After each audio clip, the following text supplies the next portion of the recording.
Hello, I'm Paul Beckwith. I apologize in advance. This is going to be quite a long video, I think.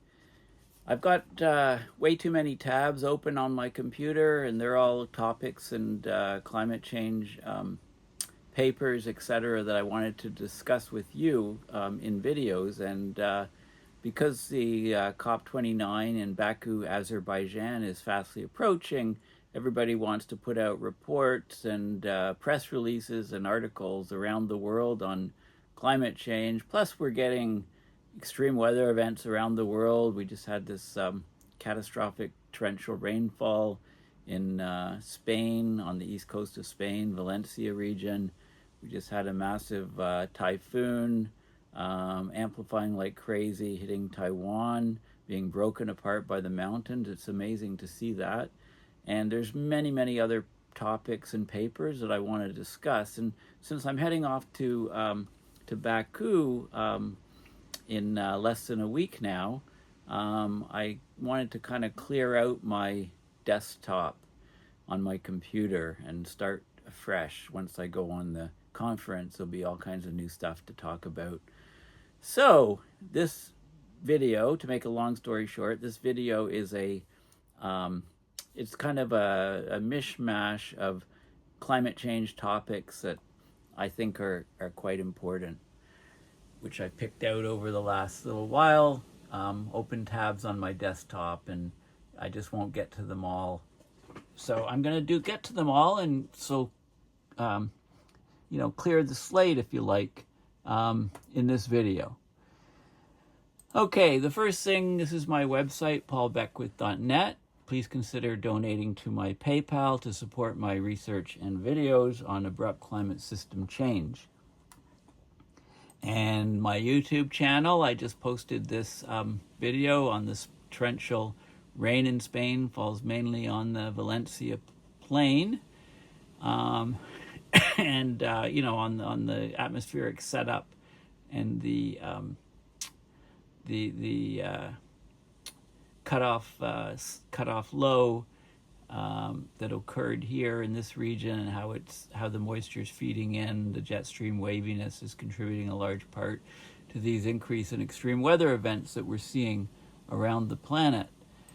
This is my GoFundMe. I'll put links to all of these sites, so the blurb on this video will be quite long because I'm just going to put all the links that I'm showing you right now. So this is a link to my GoFundMe to cover my airfare and accommodation and some food on my travels to Baku, Azerbaijan, to the COP29 climate conference. And I'm anticipating posting videos every day. Maybe I'll end up starting a blog, etc. So I'm getting there to cover the costs. So please consider topping this up to get me to my target. Thank you for everybody that's donated. This is the on Twitter. Somebody just posted this. Watch the mountains of Taiwan absolutely rip Kongray, the big huge typhoon, apart after landfall. The highest mountain in Taiwan is nearly 4,000 meters high. A meter is 3.3 feet, so that's that's about, it's over 12,000 feet high. I mean, this is significant topography and terrain. So this massive typhoon came in here, and look at it. Look at the radar image here. Okay, wait till it goes to the beginning. Okay, so you can see the typhoon, the eye, massive storm. And then when it hits Taiwan, it hits the mountains, and you can see the red is spreading. It basically decimated the eye, and it spread the high winds of the typhoon, scattered them, basically protecting the island from the worst of these winds. So the high mountainous region is over here, and I could watch this over and over. I mean, you can see the eye just totally collapse. It hits the very high mountains. It expands in diameter, the high winds and the intense rainfall, and it basically So this is a defense. So maybe Florida should build 4,000 meter high, 12,000 feet high mountain ranges on the east coast and the west coast to protect it against these massive Hurricane Miltons, etc. So it was, it's quite a phenomena to see. Taiwan, of course, has TMSC, these massive companies that produce most of the chips for the world. It's one of the reasons why China has its eye on Taiwan. And, I think, 60, 70, 80% of the world chips come from some chip fabs there. So it's vital for global economy. So, the world can be thankful that these high mountain ranges can break apart these massive tropical storms when they come to the island. This was an interesting article posted just within the last week. So a sliver, Guardian has excellent climate coverage. It always has. It has a climate crisis section, really good reporting on climate change, probably among the best in the world. So this particular article, sliver of cool surface water 2 millimeters deep, helps the oceans absorb CO2. So there's a very subtle temperature difference between the sort of ocean skin, if you like, and the water below it. And it's very important for CO2 absorption. The ocean's a huge sink of carbon, right? This 2 millimeter sliver of water is slightly colder because of the cool skin effect, right? Radiating heat out, caused by heat leaving the water because it's in direct contact with the atmosphere. So you've got a very thin sliver of water acting as the interface between the ocean water and the atmosphere, and that water is slightly cooler because it radiates out the heat, and that's very important for the amount of CO2 that can be absorbed into the water column. So this sliver of cool surface water, less than 2 millimeter deep, helps the oceans absorb CO2. It was a British-led team of scientists. They did months of voyages across the Atlantic, measuring different gases and temperature levels. The subtle difference in temperature between the ocean skin, that 2 millimeter layer, and the layer of water beneath it creates an interface that leads to more CO2 being taken in. So they used various highly sensitive equipment. They measured the water temperature in the different layers. They had the ability to measure it, to spatial scales of less than a millimeter, and they looked for tiny differences in the amount of CO2 in the air swirling towards the ocean surface and away from the ocean to figure out how much was actually absorbed into the water. This is important for climate modeling because the oceans absorb about 25% of human carbon emissions. And another paper talks about the asymmetry between the southern hemisphere and the northern hemisphere for the absorption of both heat and greenhouse gases. So they mentioned the COP29 climate conference coming up. So this work highlights the importance of the oceans. It should also help us to improve the global carbon assessments that are used to guide emission reductions, or at least measure how badly emissions are rising.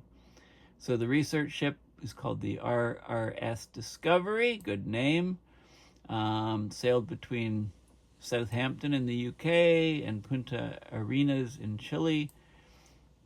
The cruise lasted 7 weeks, measuring all these different parameters of the ocean and atmosphere with different instrumentation.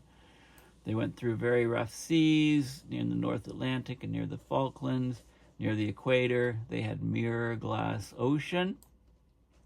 So the result is, or the preliminary result, is the 2 millimeter sliver of water is slightly colder because of the cool skin effect, which is caused by heat leaving the water because it's in direct contact with the atmosphere. And the results have already been published in Nature Geoscience. So the ocean skin is slightly cooler than the water beneath it, and the absorption of CO2 by the ocean is controlled by the concentration difference in gases across these different layers, slightly colder and slightly warmer water below. Okay, so And it's interesting because, if you have warmer ocean water, it can absorb more solids, right? Because the molecules are moving faster, but the effect is opposite for gases. So colder water absorbs more CO2. So the slightly colder ocean skin means that the CO2 absorption is larger than it would be otherwise without this ocean skin effectively.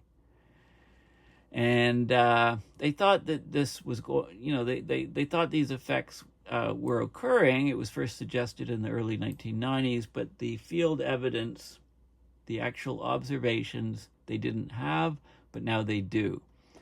So this discovery highlights the intricacy of the ocean's water column structure and how it can influence the drawdown of CO2, the sink effect of the oceans.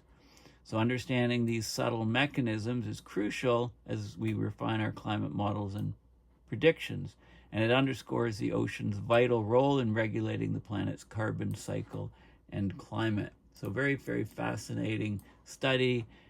A 2 millimeter thick layer of water at the very surface is very important for how much CO2 the whole ocean absorbs, right? Who would have thought that? This is the actual, the actual paper. Let's see, if I go click on that link, I don't think it brings me to the, if I click on this link, it brings me here, and I guess it doesn't bring me directly to that paper. So yeah, I'm not sure. I guess the link is broken. You can go to this link and then do a search for the particular paper. And I'm not going to do that here. I mean, the gist of it is there is this 2 millimeter layer, which is very important for the overall net effect of CO2 absorption in the ocean. This is an article. Scientists issued warning over new findings about Antarctic's ice sheet. This is from a couple of weeks ago. Nothing can stop the melt or slow it down on Antarctica, according to this article. We're skating on thin ice when it comes to Antarctica's ice sheets. So Antarctica's glaciers are in serious trouble. Ice melting's nothing new. Harmful carbon pollution speeding up the process. So there's a new study posted in phys.org. So it's a new peer-reviewed scientific study.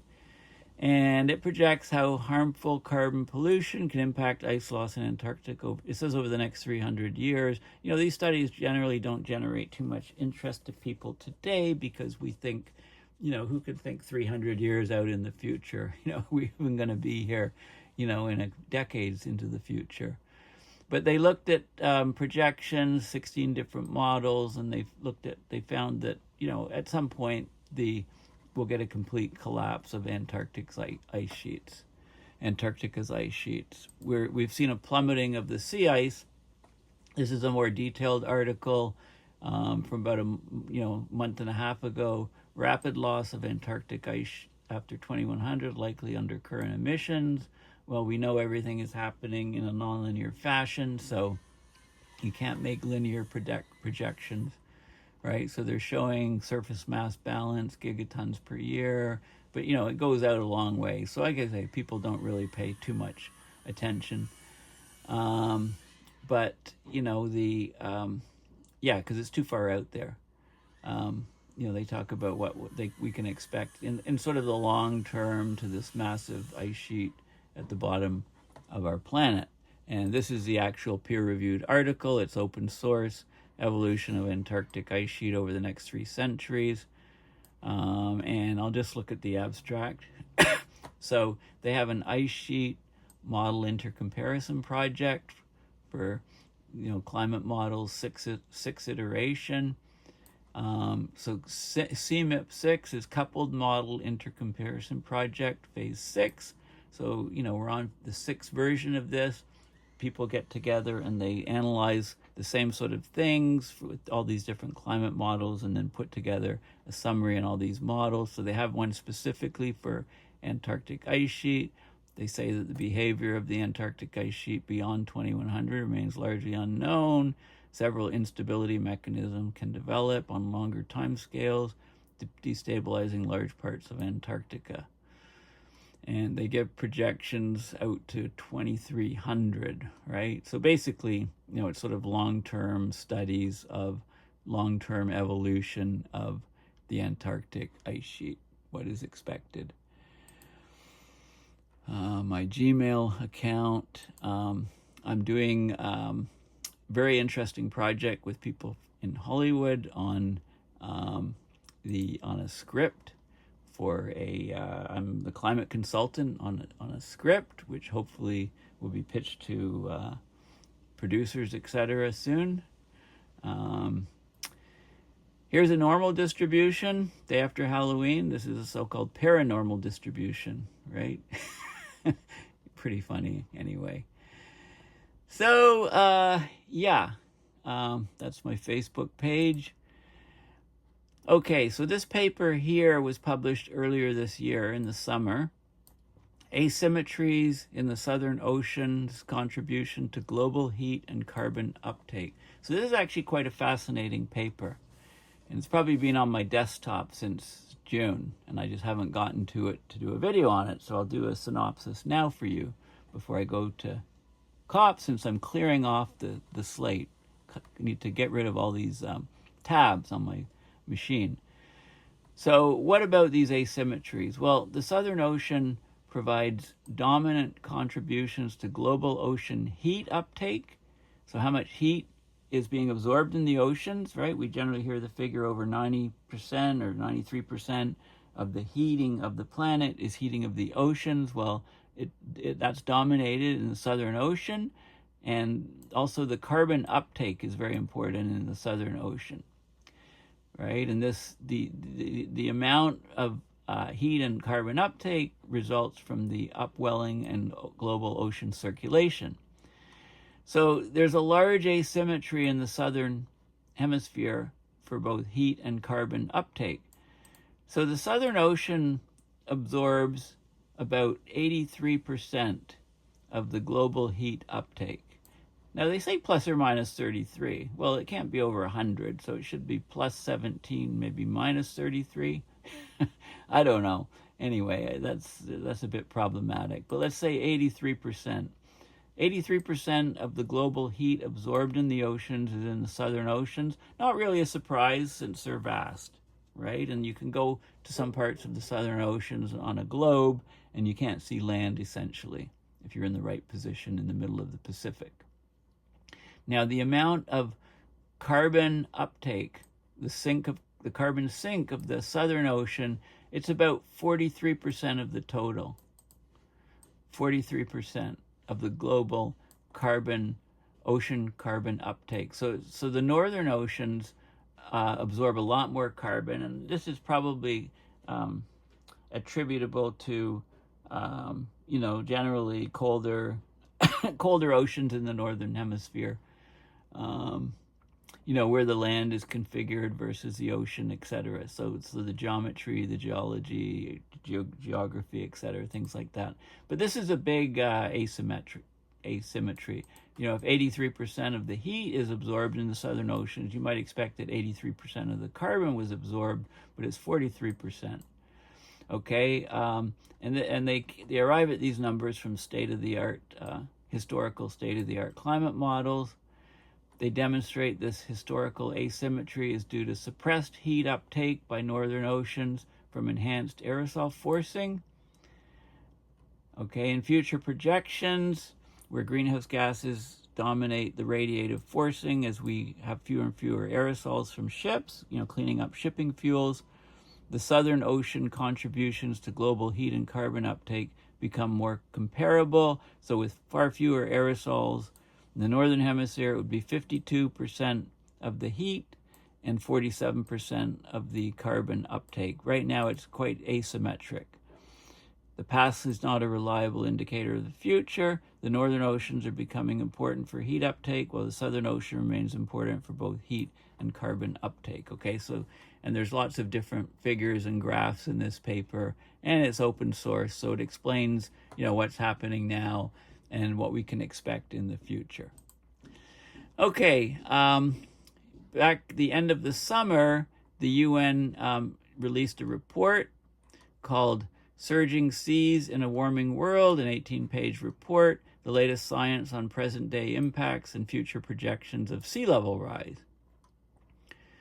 Okay, rising seas are a crisis entirely of humanity's making. The world must act and answer the SOS before it's too late. Antonio Guterres, United Nations Secretary General. Okay, so they talk about, so this is basically an update to the 6th assessment report on sea level rise. And basically the difference is since the 6th assessment report, emerging research on climate tipping points and ice sheet dynamics is raising alarm among scientists that future sea level rise could be much larger and occur sooner than previously thought. So it's a technical brief, and it talks about the current state of sea level rise. This is an interesting map showing sea level change in centimeters from 1993 to 2023. So over a 30-year time period, and you can see there's, it's very uneven. You can see some areas, here sea levels actually dropped over here. Most of the planet has gone up, and it's gone up a lot on the coast of the US, for example, and in other parts here of the Pacific. It looks like it's gone up more in these regions, this region here, down here, and up here towards the poles. So there is it's measured with satellite data. The change is non-uniform. The change in global mean sea level in 2023 relative to 1993 reached 9.4 centimeters, plus or minus 1 centimeter. That's the highest level in the modern observation record, extending back to the 19th century. It's rising faster than it's risen in the past 3,000 years. The rate of increase is accelerating. It's increasing at faster and faster rates.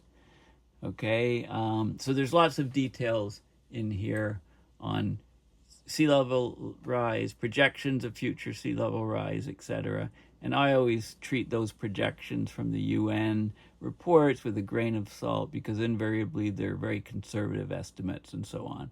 And of course, when we have sea level rise, when we have ocean heating and sea level rise, and then storm surges from cyclones, it all adds up to more catastrophic, more impactful storms, hurricanes and typhoons, etc. There is a specific paper on disappearing cities on U.S. coasts. This was published in March of this year. So let's have a look at the abstract. The sea level along U.S. coastlines is projected to rise by 0.25 to 0.3 meters by 2050. That's about a foot. Okay, a third of a meter, that's about a foot sea level rise by 2050. That's in the next, two and a half decades or so. That would increase the probability of more destructive flooding and inundation in major cities.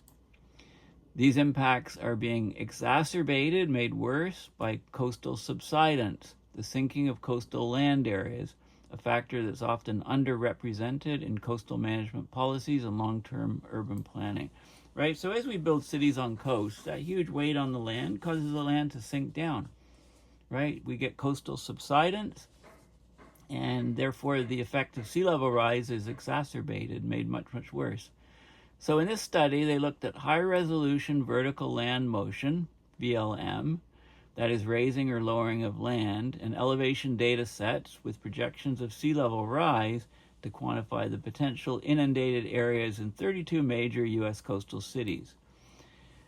They show that even considering the current coastal defense structures, further land area of between 1,006 and 1,389 square kilometers is threatened by relative sea level rise to 2050. That poses a threat to a population of 55,000 to 273,000 and 31,000 to 171,000 properties. The analysis shows that not accounting for spatially variable land subsidence within the cities may lead to inaccurate projections. So the city subsidence varies in different regions of the city, depending on where most of the weight is sitting on the land. Okay, so if you live in a coastal city, they talk about the the west coast of the U.S., the east coast, the southern states, and this is vertical. VLM is vertical land motion, raising or lowering of land, and they show how, these areas are lowering. The redder, the more it's lowering. Some other areas are pretty neutral, and some areas are rising. So there's a whole variation along the coast. This is just a subsidence or rising of the land, and they looked at specific cities on the Atlantic coast and also on the Pacific coast. So 2020 exposed areas are in blue, 2050 exposed areas are added to the blue. So this is done for numerous cities, showing the risks on the Gulf Coast cities, and on the Pacific Coast cities. Look at some of the California cities here: Oakland, Richmond, Long Beach, Huntington Beach, San Diego, right? You can see and the blue areas are exposed areas in 2020, and the red are the ones that are added by 2050, and then they've got exposed populations, numbers of, areas, etc. So it's a very interesting study. There's lots of data on sea level rise on U.S. cities, which ones are threatened, what you can expect. So very useful information if you're thinking of moving to the coast or if you're living on a U.S. coast. Now, this paper is very important, and when we were having lots of heat waves in the summer, I should have done a video on it, but I didn't. It's been sitting on my desktop for quite a while.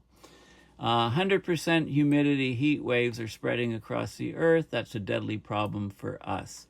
So this is by Bill McGuire. You don't want to miss stuff that he writes. He talks about how, if you've ever been in a sauna, you know that the temperature and high humidity can relax you, but then be deeply unpleasant. He basically talks about the wet bulb temperatures, how you measure them, and how the human body loses heat. And when we thought the critical wet bulb temperature was 35 Celsius, 100% humidity, right? But, it turns out that, even for a young, fit person sitting in the shade with plenty of water, death will come within 6 hours.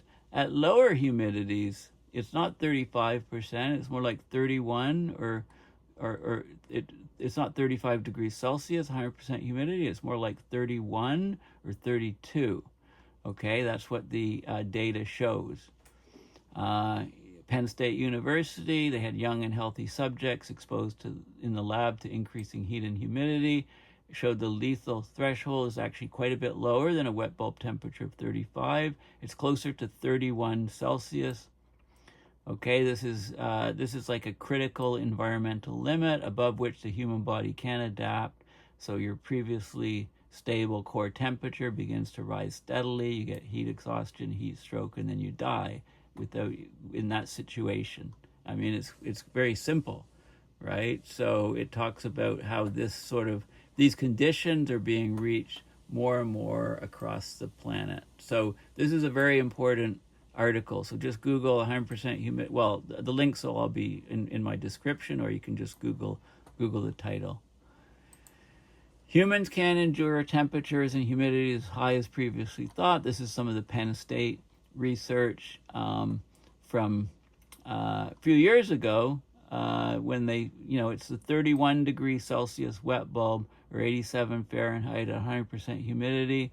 This is the actual maximum wet bulb temperature for young, healthy subjects. For older populations who are more vulnerable to heat, it's likely even lower, also for very young kids, babies, etc. Okay, so this is very crucial work. Knowing this can save a lot of lives. I went to Perplexity and I Googled most important climate change stories this week and just did a search, and this is what it tells me. It tells me about rising global temperatures, tells me about the extreme weather events, massive flooding and landslides in the Philippines caused by Tropical Storm Trami, Super Typhoon Kongray, which basically hit Taiwan, flash floods in Spain, killing at least 158 people. Arctic sea ice near historic lows. It reached minimum on September 11th. Methane emissions from landfills, from coal mines, oil and gas equipment, much higher than currently documented. So it's a bigger contributor to climate change than we previously thought. Climate policy challenges as the UN Climate Summit approaches, a new climate report. And I'll show you a little bit about that report, the emissions gap and stuff. So this is a useful sort of check to make sure you don't miss some of the key things. If you just go to Perplexity.ai, you can ask it, these questions and get good response. Science Daily. This is I just updated Science Daily for November 1st. Gives you the top headlines on the same. There'll be a lot in the UN and what they're doing, and the climate conference, Sustainable Development Goals, new pathway for sensing cold temperatures in rice, ancient atmosphere on the Earth, large meltwater accumulation revealed inside the Greenland ice sheet. So a new study, this is October 30th, unveils a surprising discovery. A substantial amount of meltwater is temporarily stored within the Greenland ice sheet during summer months, right? And sometimes it just leaks out into the ocean. How local governments can lead the way in decarbonizing the U.S. and green growth, and coastal flooding tracked from a web-based application, Hurricanes Helene and Milton. More than half of European heat-related deaths in summer 2024 attributed to anthropogenic warming, 56% of the deaths. Largest predation event in the ocean. Capelin were shoaling off the coast of Norway. A swarm of cod overtook them, so a mass predation event. Cyanobacteria in the ocean, so on and so forth, right? So it's a good site, Science Daily. I'm just showing you where you can get, updated information, the latest and not so greatest on climate change. This is a paper I did want to go into detail on, but I've just haven't had a chance to. The Global Methane Budget, 2000 to 2020. It's a preprint, came out in the summer. Huge author list. It's not peer reviewed yet, right? It's a preprint, I believe. Yeah, preprint. And basically it looks at methane. They wanted to understand and quantify the global methane budget to assess realistic pathways to mitigate climate change. Emissions and atmospheric concentrations of methane continue to increase, maintaining methane as the second most important human influence greenhouse gas. Now, I did a video recently on greenhouse gases, the greenhouse gas update. Of course, methane has a very short lifetime, and it's stronger radiative effect, right? Greenhouse, it's much more powerful, a greenhouse gas, than CO2. Right, and the growth rates they're still looking at the causes of the huge growth rate, the acceleration of atmospheric growth rate in the past decade, the effect of these hydroxyl radicals, which are short-lived and highly variable, and they destroy the methane, turn it into CO2. The Global Carbon Project uses it and data, so it looks at top-down and bottom-up estimates and tries to reconcile them. So it's a very detailed paper on methane, very important paper. Country-level methane emissions and the trends from 2009 to 2020 were estimated from satellite and surface observations, and that's in this paper here, peer-reviewed paper. Right, so methane is very important in the Earth's radiation budget. Global and regionally persistent increasing trends in its emission are of great concern. So you need to understand the regional contributions, where it's coming from, and in order to mitigate it and try to reduce it. So also the different factors, the growth rate, 2.6 teragrams per year of methane, waste, A lot's coming from waste, landfills, etc. 1.1, agriculture 0.9.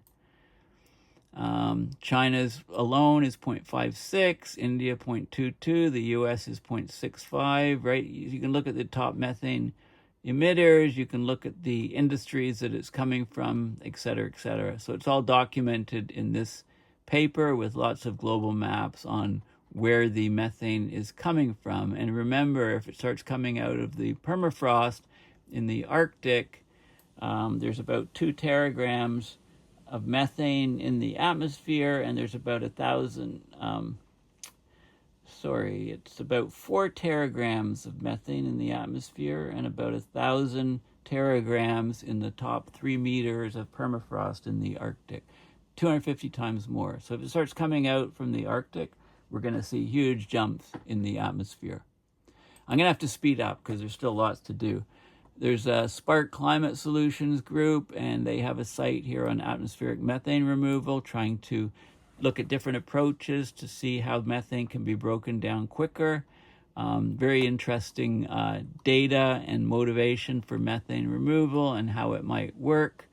Okay, so there's a lot of ideas on carbon dioxide removal, methane removal from the atmosphere, solar radiation management. There's more and more people talking about it. Here's NOAA, climate.gov, a whole section on carbon dioxide removal, the state of the science fact sheet, all these different ideas and concepts to remove CO2, carbon dioxide removal capacity to meet climate goals, because we're obviously not cutting emissions. These are some of the approaches, reforestation, afforestation, direct air capture, direct ocean removal, enhanced weathering, biochar, coastal blue carbon, getting algae growth in the oceans and biomass sinking, ocean fertilization, that's like plankton pasture restoration, artificial downwelling, artificial upwelling, right? There's all of these different schemes and ideas for carbon dioxide removal. Okay, people are starting to think about this a lot more. This is a Canadian-centric article. Climate action demands a new understanding of Canadian life. So this was posted a couple of weeks ago. We had a summer of big fires, floods, loss of lives around the globe, and Canada's lagging on what we're doing to cut emissions, and we're not looking at adaptation enough. So it basically talks about what Canada's been up to, which is not enough. The impact of nitrogen deposition on tree growth across Europe. Interesting article in the Science of the Total Environment. The effect of nitrogen deposition in woody vegetation's growth throughout Europe. So they show different, maps of Europe, looking at nitrogen deposition on impact on tree growth rate. So, nitrous oxide is increasing more and more in the atmosphere. Some of it goes into, is taken out. It's an important nutrient for trees. Conifers generally benefit from extra nitrogen and that can boost growth.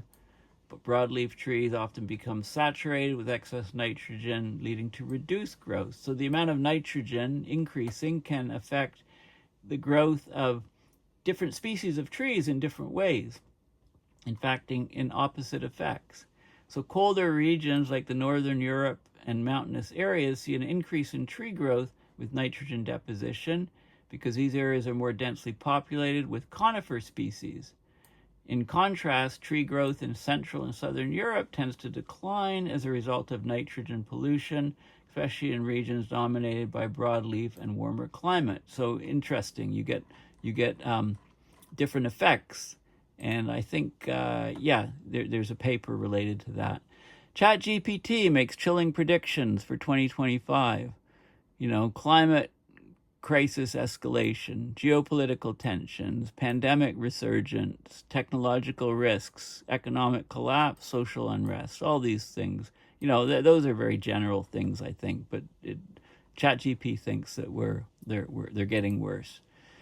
This is an article about Canadian wildfires. Journalists are pushing back against restrictions on wildfire coverage. When we had these massive wildfires, yet last year was the worst year, 2023, not quite so bad in 2024, but it's rare. Wildfires are now a regular part of life in Canada, but it's rare for journalists to get access to the front lines. This has got to change. This is a problem. Right? So when fires tore through Jasper, Alberta, journalists were kept kilometers away behind police barricades. It wasn't until days after the fire that a limited number were allowed to accompany Alberta Premier on a tour, which was a constrained and controlled view of the damage. You know, the muzzling of media has got to stop. I mean, just get them to sign a non-disclosure or sign a safety agreement. You know, if something happens to me, I may not be rescued. You know, I'm taking a risk, right? Instead of, this denial of access in Jasper was a smoke screen, literally. Parks Canada manages a national park around Jasper. It's failed to understand that it needs to strike a balance between reasonable safety concerns and reasonable access for journalists. We need access, right? So this is another example of stifling of journalism. It shouldn't certainly not be happening in Canada. And so there's a whole article about that and about how it's getting worse. And it talks about what they're doing in other countries like Australia, etc. Right, so this is a very important article. Journalists are pushing back against restrictions on wildfire coverage. Overconfidence in climate overshoot. This came out just earlier, about 3 weeks ago. You know, people talk about, well, we're going to overshoot our climate targets and then we can claw back later.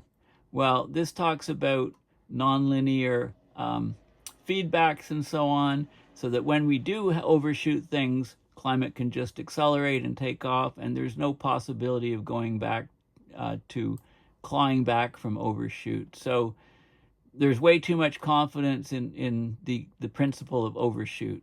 Policymakers say, okay, well, we can't meet these targets, so we can't hold the 1.5, so we'll go up to 1.8 and then work back to 1.5, and they do a whole analysis, or we'll go 2 degrees Celsius, we'll go to 2.3 or 2.5, and then we'll go back to 2. I mean, that's all total utter nonsense, right? Because once we pass these thresholds, we probably won't be able to go back because of increasing feedback. So this paper is all about that. 3,000 risk experts and 20,000 citizens name climate change as the #1 threat facing the world. Okay, so this is research by an insurance company, AXA. A leading concern for the general population and risk experts is climate change, right? And the findings from this were, mid-October, just after we had hurricanes Milton and Helene in the U.S., before we had the Spanish inundation. Europeans rank climate change as a pressing emerging risk year on year, the highest out of any group. 67% of experts, 49% of the public put it in their top 5. In the U.S., the numbers are 43% and 38%. But it's still ranked as the top future risk in the U.S. to both experts and the general public, okay? So 77% of the general public now say they feel vulnerable to climate change and its effects in their day-to-day life.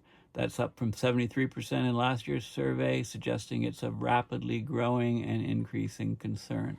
Okay, so this is an interesting paper or report on that. Abrupt reduction in shipping emission as an inadvertent geoengineering termination shock produces substantial radiative warming. This paper from earlier this year talks about the sulfur dioxide effect from shipping, and when you remove sulfur from shipping fuels, then you get huge warming over the ocean. This is an inadvertent geoengineering termination shock. The warming goes way, way up over global oceans. This is an inadvertent experiment, and it shows the simulations and the ratios with different levels of sulfur, the different effects on the ocean warming, mostly in the northern hemisphere, where the ships, ply to service all of the land areas in the northern hemisphere, right? So it's mostly so there's lots of graphs and plots and all kinds of data on that. I've done separate videos on trees and land absorption. So trees and land absorbed almost no CO2 last year. Is nature's carbon sink failing? And then there was another article, what happens to the world if forests stop absorbing carbon? Ask Finland, because it occurred there. And there's a preprint paper, which isn't peer-reviewed yet. It should be soon, because I think it came out in the summer. And its low latency carbon budget analysis reveals there was a large decline of the land carbon sink in 2023 in just 1 year. Okay, and it's a 35-page paper, and it talks about some of the reasons why the land absorbed way less carbon in 2023. Part of it is the forest fires in Canada, the La Nina, El Nino effects, and so on. Okay, so this is a very, very significant paper. It's a preprint. When it comes out as a paper, I'll talk about it for sure. Sea ice decline could keep zooplankton deeper for longer.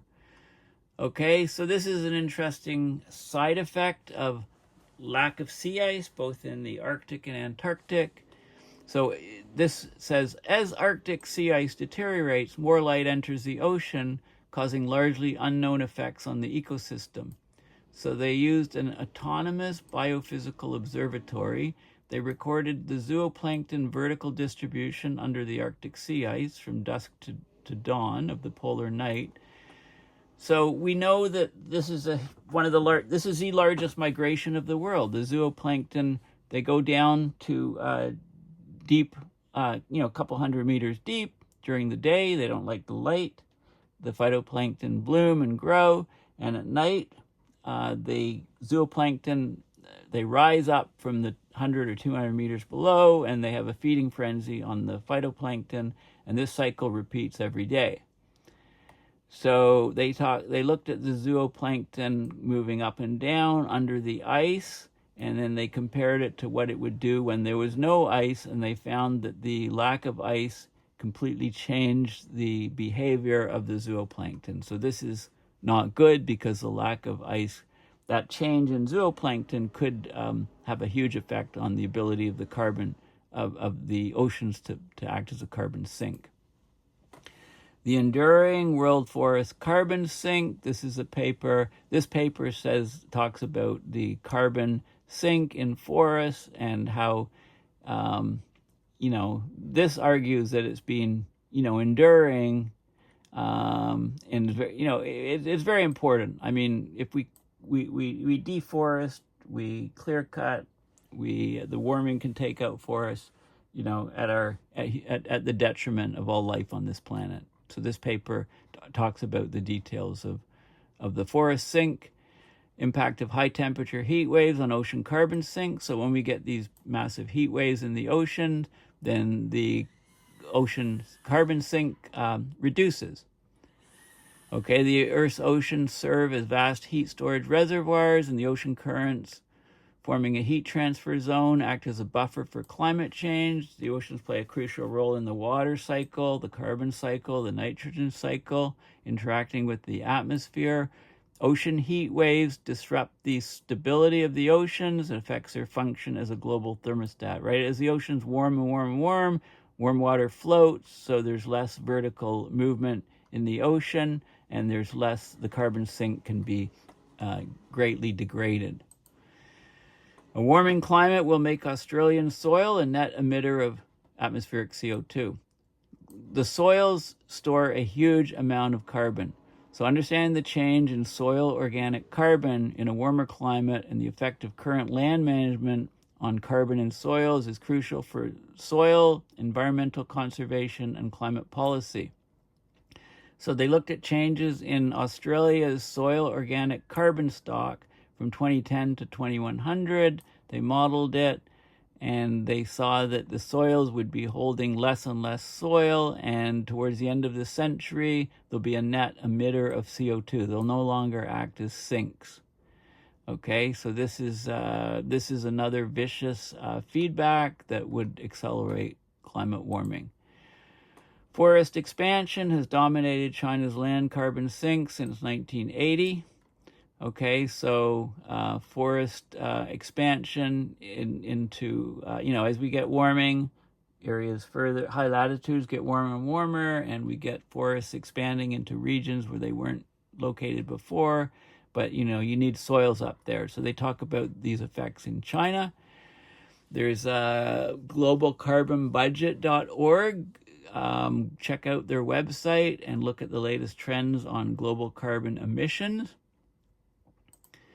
And I read this book, The Climate Book by Greta Thunberg, and I was going to review it. I haven't done a full review in a video, but basically she gets all kinds of climate. This isn't a book by her, right? Really. She's gathered the wisdom of over 100 experts, geophysicists, oceanographers, meteorologists, engineers, economists, mathematicians, historians, philosophers, indigenous leaders, right? And they write 2 or 3 or 4, maybe 5 pages in the book, and she'll have a little 4 or 5 page discussion at the beginning of different chapters. So this is, she's basically compiled knowledge from all different people in this book, and I really enjoyed it. I highly recommend it. I think it's good. New ice core data provides insight into climate tipping points during the last ice age, right? So we can talk about the Hollywood blockbuster. If you haven't seen it, it's on Netflix, I believe. 2004 science fiction disaster film. It's called The Day After Tomorrow. The idea is that the AMOC fails, and it's how weather goes crazy across Europe. The scenario of the AMOC failing has happened multiple times during the last ice age, right? So we have ice core data going back 120,000 years on Greenland, and it tells us about these abrupt events, how they unfold. These events are known as the DO, Dansgaard Oeschger events. They're tipping points in Earth's climate, right? Climate crosses a threshold. There's sudden and large-scale change. And then at the end of the DO cycle, there's Heinrich events. So it talks all about the failure of the AMOC and, how it's slowing down right now. And, it caused tremendous disruption in the past. Wikipedia has a good section on Dansgaard Oeschger events and oscillations, and also a great section on Heinrich events, the ice rafting across the Arctic. So that's very useful information to know. The Greenland spatial fingerprint of Dansgaard Oeschger events in observations and models. It's in a recent paper that's come out, which I did cover in a video, in a separate video. But it's a very important idea. This is an interesting paper. The idea of climate tipping not being instantaneous, the duration of overshoot matters, right? So it talks about, there's just a couple interesting depictions of different types of tipping points and, how long they would take, and effects of, time over 1.5 Celsius. The longer, we exceed 1.5, the higher the risk of these tipping points occurring for different tipping points. So there's just some interesting stuff in there. So that's why it's up on my website, my browser rather. COP29, Azerbaijan. If you want to know about the conference, there's some good information on the websites, etc.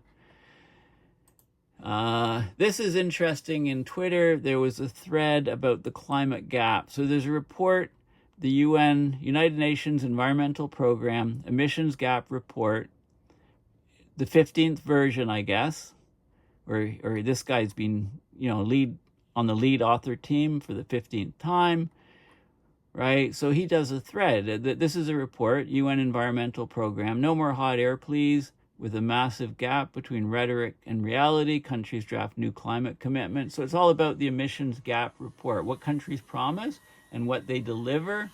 So there's a whole thread on Twitter. You can follow this guy and access the thread if you want. And I've got the report. This is their website, emissions gap report. It just came out the 24th of October. Like I said, flurry of reports pre-COP.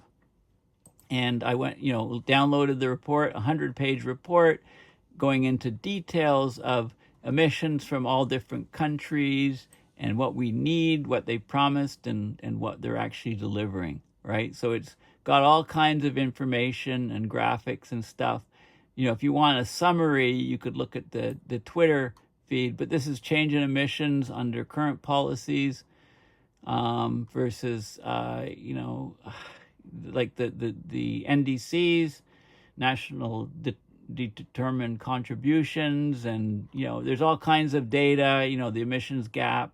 Here's what we would need to get 1.5. Well, we lost 1.5. Here's what we need to get 2. Immediate drops, significant drops, but we're nowhere near that. So we have a huge gap. Would abandoning false hope help us to tackle the climate crisis? This is interesting because often, when you talk about climate with people, they say, "Oh, you're too negative. You got to be positive." Well, you got to have false hope if you're positive, right? Well, false hope is not helping us tackle the climate crisis. So there's a peer-reviewed study. Climate change, psychological distress is associated with increased collective climate action in the U.S. So people need to be psychologically distressed about climate in order to have collective action. So if everybody's, everything's fine, everything will all be fine, then nothing gets done on climate, and it actually makes mental health and well-being worse, is the gist of this study. Very interesting. Game changer. UC Berkeley chemists develop a powder to suck CO2 from the air. So there's this yellow powder. It can absorb CO2 from the air, and then you heat it up and release the CO2 and rinse and repeat. And they've been testing this powder, and it's showing some encouraging carbon capture abilities. There's a paper on it, carbon dioxide capture from open air using covalent organic frameworks, open source paper. This article here is very relevant to today, the disturbing link between climate change and authoritarianism. As climate change devastates countries, we're getting a rise of authoritarianism. There's one line in here I think I highlighted. Faced with the threat of climate change, most people can't build bunkers in, Hawaii or what have you. But they can vote for people who will promise to put their national interests and their economic interests above everything else in the world, and who will promise to try to secure a future that looks a lot like the past. So there you go. So we're getting more and more autocrats and dictators as climate change gets worse and worse. And that's a vicious feedback because these dictators are often climate deniers. So that's very relevant to today. And just my, more stuff on Twitter and my new video. So make sure you follow me on Twitter. And I really got to post on all these other threads. I've been miserable in doing that, or miserable results in doing that. Not successful yet. So anyway, this is a very important video on the Spain flooding. Anyway, I'll just circle back to the beginning. Please consider donating to PayPal to support my research and videos. And if you want to directly support my trip, out-of-pocket travel expenses, etc., then please consider going to my GoFundMe. And I'll put all these links in the video. Maybe not right away because I have to do some other things, but I'll do it. I'll be sure to get to it soon, I hope. Okay, thanks for listening. Bye for now.